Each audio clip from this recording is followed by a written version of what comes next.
নমস্কাৰ আপোনালোক সকলোকে পুনৰবাৰ স্বাগতম জনাই মজিদ বন্ধুসকল পলকতে চাওক আজি 9টা গুৰুত্বপূৰ্ণ খবৰ।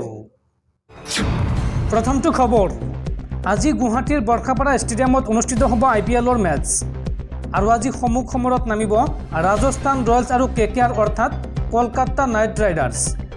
আজিৰ মেচখনত আপুনি কাৰ ছাপোৰ্টাৰ হ'ব আপুনি জনাব পাৰে কমেণ্ট বক্সত। পৰৱৰ্তী খবৰ, নিৰ্বাচনী প্ৰচাৰত এইবাৰ প্ৰাক্তন IPS বিষয়া আনন্দ মিশ্ৰক টাৰ্গেট মুখ্যমন্ত্ৰী হিমন্ত বিশ্ব শৰ্মাৰ। হিমন্ত বিশ্ব শৰ্মাই এই সন্দৰ্ভত মন্তব্য কৰি কয় যে নিৰ্বাচন খেলিবলৈ ইমান টকা ক'ত পাইছে আনন্দ মিশ্ৰই।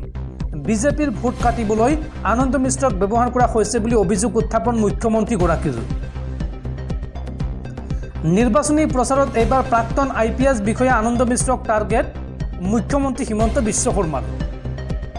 আনন্দ মিশ্ৰক কটাক্ষ অসমৰ মুখ্যমন্ত্ৰীগৰাকীৰ। বিজেপিৰ ভোট কাটিবলৈ আনন্দ মিশ্ৰক ব্যৱহাৰ কৰিছে লালু প্ৰসাদ যাদৱে। বিজেপিক সেৱা কৰিম বুলি কৈ অসমৰ পৰা বিদায় মাগিছিল আনন্দ মিশ্ৰই, কিন্তু এতিয়া ইয়াত বুলেট চলাই ৰাইজৰ ওচৰত ভোট ভিক্ষা খুজিছে আনন্দ মিশ্ৰই। নিৰ্বাচন খেলিবলৈ ইমান টকা ক'ত পাইছে আনন্দ মিশ্ৰই, এই প্ৰশ্ন মুখ্যমন্ত্ৰীৰ।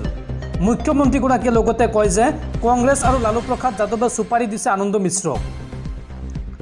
সঁচাকৈ যদি বিজেপিৰ নেতা হ'লহেঁতেন তেন্তে অপেক্ষা কৰিলেহেঁতেন আনন্দ মিশ্ৰই। তেজস্বী আৰু লালু প্ৰসাদ যাদৱৰ লগত কেইবাবাৰো ফোনত বাৰ্তালাপ কৰে আনন্দ মিশ্ৰই। বিহাৰৰ বক্সাৰত নিৰ্বাচনী প্ৰচাৰ চলাই এই মন্তব্য অসমৰ মুখ্যমন্ত্ৰী হিমন্ত বিশ্ব শৰ্মাৰ। পৰৱৰ্তী খবৰ, অসমত আছে 50 লাখ বাংলাদেশী মুছলমান আৰু DNA টেষ্ট কৰি বাংলাদেশী খেদিব লাগে হিমন্ত বিশ্ব শৰ্মাই। প্ৰবীণ ভাই টোকাৰিয়া আৰু হিমন্ত বিশ্ব শৰ্মাই বাংলাদেশী মুছলমান মুক্ত কৰিব অসমক। আন্তঃৰাষ্ট্ৰীয় হিন্দু পৰিষদৰ নেতা প্ৰবীণ ভাই টোকাৰিয়াৰ এই বিস্ফোৰক মন্তব্য। DNA টেষ্ট কৰি বাংলাদেশী খেদিব লাগে হিমন্ত বিশ্ব শৰ্মাই। প্ৰবীণ ভাই টোকাৰিয়া আৰু হিমন্ত বিশ্ব শৰ্মাই বাংলাদেশী মুছলমান মুক্ত কৰিব অসমক। অসমৰ গাঁৱে ভূঞে ঘূৰিব হিন্দুত্ববাদী নেতা প্ৰবীণ ভাই টোকাৰিয়া। লাচিতে মোগলক খেদাৰ দৰে আমিও খেদিম বাংলাদেশী মুছলমান, এই মন্তব্য প্ৰবীণ ভাই টোকাৰিয়াৰ। অসমত 50 লাখ অবৈধ বাংলাদেশী মুছলমান আছে। বাংলাদেশী মুছলমানৰ লগত অসমলৈ আহিছে জেহাদী।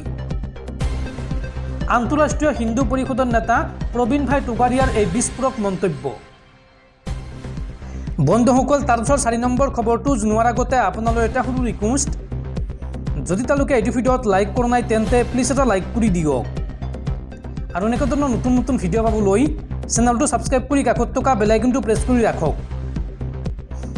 পৰৱৰ্তী খবৰ, মূল্য বৃদ্ধিৰ বিৰুদ্ধে এইবাৰ হিমন্ত বিশ্ব শৰ্মা চৰকাৰৰ বিৰুদ্ধে সংখ্যালঘু সংগ্ৰাম পৰিষদৰ উত্তাল প্ৰতিবাদ। ৰাষ্ট্ৰীয় ঘাইপথ অৱৰোধ কৰি গৰজি উঠিল চৰকাৰৰ বিৰুদ্ধে। মুখ্যমন্ত্ৰী হাই হাই, যোগান মন্ত্ৰী হাই হাই ধ্বনিৰে কঁপালে ৰাজপথ।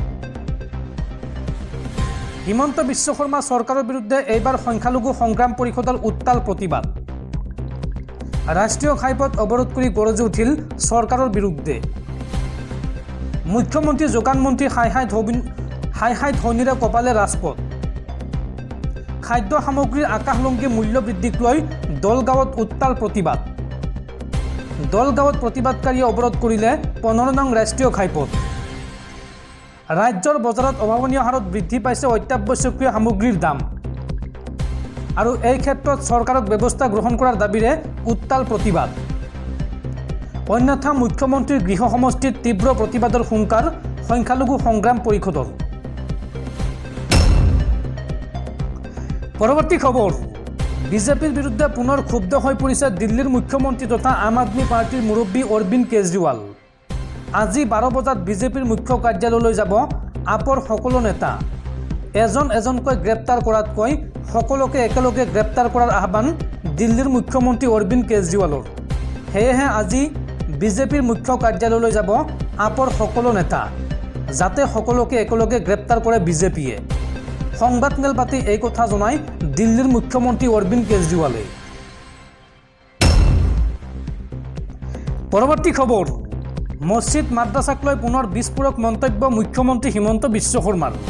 হিমন্ত বিশ্ব শৰ্মাই এই সন্দৰ্ভত মন্তব্য কৰি কয় যে অসমত ইতিমধ্যে 700 মাদ্ৰাছা বন্ধ কৰি দিলোঁ আৰু এইবাৰ নিৰ্বাচনত জয়ী হ'লে জ্ঞানবাপীত নিৰ্মাণ কৰিম মন্দিৰ আৰু বন্ধ কৰি দিম মুছলমানৰ সকলো সংৰক্ষণ। এই ঘোষণা মুখ্যমন্ত্ৰী হিমন্ত বিশ্ব শৰ্মাৰ। মোল্লা বনাবলৈ চৰকাৰে কোনো পধ্যই কাকো টকা নিদিয়ে। মোল্লা বনোৱা দোকান আমি সম্পূৰ্ণৰূপে বন্ধ কৰি দিছোঁ, এই মন্তব্য হিমন্ত বিশ্ব শৰ্মাৰ। মাদ্ৰাছাক লৈ পুনৰ হিমন্ত বিশ্ব শৰ্মাৰ বিস্ফোৰক মন্তব্য। অসমত মই 700 মাদ্ৰাছা বন্ধ কৰি দিলোঁ। মাদ্ৰাছা বন্ধ কৰাৰ পিছত কোনেও মাত মাতিবলৈ সাহস নকৰিলে। এইখন হিন্দুসকলৰ ভাৰত, মোল্লা বনোৱাৰ দোকান আমি খুলিব নিদিওঁ। আমি ডাক্তৰ ইঞ্জিনিয়াৰ বনোৱাৰ বাবে কাম কৰি যাম আৰু এইবাৰ মুছলমানৰ সংৰক্ষণ আমি সম্পূৰ্ণৰূপে বন্ধ কৰি দিম। নিৰ্বাচনী প্ৰচাৰ চলাই এই মন্তব্য ৰাজ্যৰ মুখ্যমন্ত্ৰী ডক্টৰ হিমন্ত বিশ্ব শৰ্মাৰ। পৰৱৰ্তী খবৰ, আপৰ মহিলা সাংসদ স্বাতী মালিৱালক নিৰ্যাতন চলোৱা সন্দৰ্ভত অৱশেষত গ্ৰেপ্তাৰ কৰা হ'ল দিল্লীৰ মুখ্যমন্ত্ৰী অৰবিন্দ কেজৰিৱালৰ ব্যক্তিগত সচিব বিভাৱ কুমাৰক। আপৰ সাংসদ স্বাতী মালিৱালক নিৰ্যাতন আৰু প্ৰহাৰৰ গোচৰত কেজৰিৱালৰ ব্যক্তিগত সচিব বিভাৱ কুমাৰক দিল্লী আৰক্ষীয়ে গ্ৰেপ্তাৰ কৰিছে। জানিব পৰা মতে দিল্লীৰ মুখ্যমন্ত্ৰীৰ ঘৰৰ পৰাই বিভাগক গ্ৰেপ্তাৰ কৰা হৈছে। আৰক্ষীয়ে গ্ৰেপ্তাৰ কৰি মুখ্যমন্ত্ৰীৰ বাসগৃহৰ পিছফালেৰে বিভাগক উলিয়াই নিয়া বুলি জানিব পৰা গৈছে। স্বাতী মালিৱালে এই সম্পৰ্কত দুদিন পূৰ্বে দিল্লী আৰক্ষীৰ ওচৰত FIR দাখিল কৰিছিল। দিল্লী মহিলা আয়োগৰ প্ৰাক্তন অধ্যক্ষ তথা আম আদমি পাৰ্টিৰ সাংসদগৰাকীয়ে 13 মেত দিল্লীৰ মুখ্যমন্ত্ৰী অৰবিন্দ কেজৰিৱালৰ ঘৰত বিভাৱ কুমাৰে তেওঁক প্ৰহাৰ কৰাৰ অভিযোগ উত্থাপন কৰিছিল।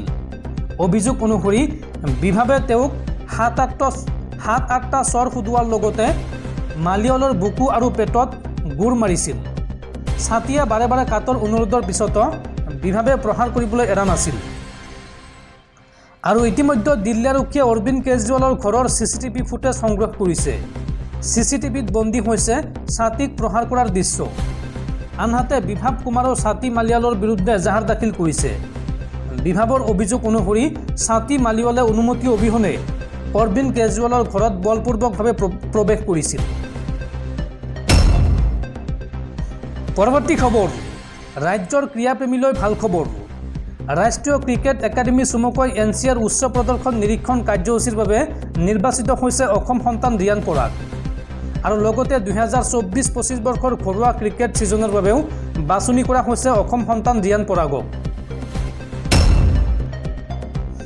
পৰৱৰ্তী খবৰ, মছজিদ ভাঙি মন্দিৰ বনাবলৈ এইবাৰ বিজেপিক লাগে 400খন আসন। মাত্ৰ দুদিন পূৰ্বে এই মন্তব্য কৰিছিল মুখ্যমন্ত্ৰী হিমন্ত বিশ্ব শৰ্মাই আৰু তাৰ পিছতে হিমন্ত বিশ্ব শৰ্মাক তীব্ৰ আক্ৰমণ বিধায়ক অখিল গগৈৰ। অখিল গগৈৰ দাবী, মুখ্যমন্ত্ৰীৰ পদ ত্যাগ কৰি হিমন্ত বিশ্ব শৰ্মাই এইবোৰ সাম্প্ৰদায়িক কথা কৈ থাকক। মুখ্যমন্ত্ৰীৰ পদত থাকি বলিয়ালি কৰি নফৰিব হিমন্ত বিশ্ব শৰ্মাই। এই আহ্বান বিধায়ক অখিল গগৈৰ। নিৰ্বাচনী প্ৰচাৰ চলাবলৈ গৈ মুখ্যমন্ত্ৰী হিমন্ত বিশ্ব শৰ্মাই যিবোৰ কথা কৈ ফুৰিছে সেয়া অতিকৈ লজ্জাজনক। মুখ্যমন্ত্ৰী হিমন্ত বিশ্ব শৰ্মাৰ কথা বতৰাত অসমৰ জনতা লজ্জিত। বিজেপিক সাম্প্ৰদায়িক ৰাজনীতি, ধৰ্মীয় মৌলবাদী কাম কৰি ফুৰিবলৈ 400খন আসন লাগে। মছজিদ ভাঙি মন্দিৰ বনাবলৈ বিজেপিক 400খন আসন লাগে। দেশৰ উন্নয়নৰ বাবে বিজেপিক 400খন আসন নালাগে। দেশখন শেষ কৰি পেলাইছে বিজেপিয়ে আৰু পুনৰ শাসনলৈ আহিলে একেবাৰে শেষ কৰি পেলাব। দেশৰ ভিতৰতে মুখ্যমন্ত্ৰী হিমন্ত বিশ্ব শৰ্মাই আটাইতকৈ বেছি সাম্প্ৰদায়িক কথা কৈ ফুৰিছে। দেশৰ ৰাজনীতিৰ মান তললৈ নমাই পেলাইছে হিমন্ত বিশ্ব শৰ্মাই। হিমন্ত বিশ্ব শৰ্মাই মুখ্যমন্ত্ৰীৰ পদ ত্যাগ কৰি এইবোৰ কথা কৈ ফুৰক। অসমৰ মুখ্যমন্ত্ৰী হৈ এইবোৰ কথা কৈ ৰাজ্যৰ মান সন্মান নাখাব হিমন্ত বিশ্ব শৰ্মাই। এনেধৰণৰ বলিয়ালি কৰি নফৰিব মুখ্যমন্ত্ৰী হিমন্ত বিশ্ব শৰ্মাই।